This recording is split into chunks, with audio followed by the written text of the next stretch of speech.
దేవునామనికి మహిమ కలుగును గాక. వాక్యం చదువుకుందామండి. ఈరోజు వాక్యం కీర్తనల గ్రంథం 2వ అధ్యాయం 1 నుంచి 12 వచనములు చదువుకుందాం. అన్ని జనులు ఎలా అల్లరి రేపుచున్నారు, జనములు ఎలా వ్యర్థమైన దానిని తలంచుచున్నవి. మనము వారి కట్లు తెప్పుదము రండి, వారి పాసములను మన యొద్ద నుండి పారవేయుదము రండి అని చెప్పుకొనుచు, భూరాజులు యెహోవాకును ఆయన అభిషేక్తునికి విరోధముగా నిలవబడుచున్నారు.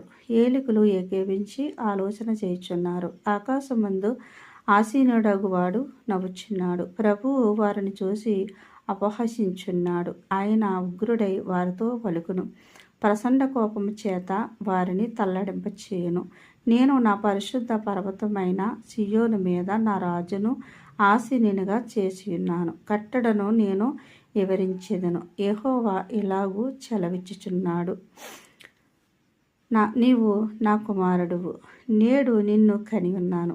నన్ను అడుగుము, జనములను నీకు స్వాస్థ్యముగాను, భూమిని దిగంతముల వరకు సొత్తుగాను ఇచ్చేదను.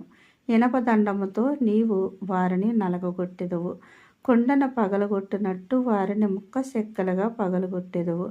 కాబట్టి రాజులారా వివేకులయుండుడి, భూపతులారా బోధనొందుడి, భయభక్తులు కలిగి యెహోవాను సేవించుడి.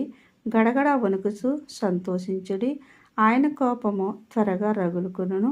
కుమారుని ముద్దు పెట్టుకునుడి, లేని ఎడల ఆయన కోపించును. అప్పుడు మీరు త్రోవ తప్పి నశించెదరు. ఆయనను ఆశ్రయించే వారందరూ ధన్యులు. దేవుడు పరిశుద్ధ వాక్యం దేవుడు దీవించును గాక. ఆమేన్.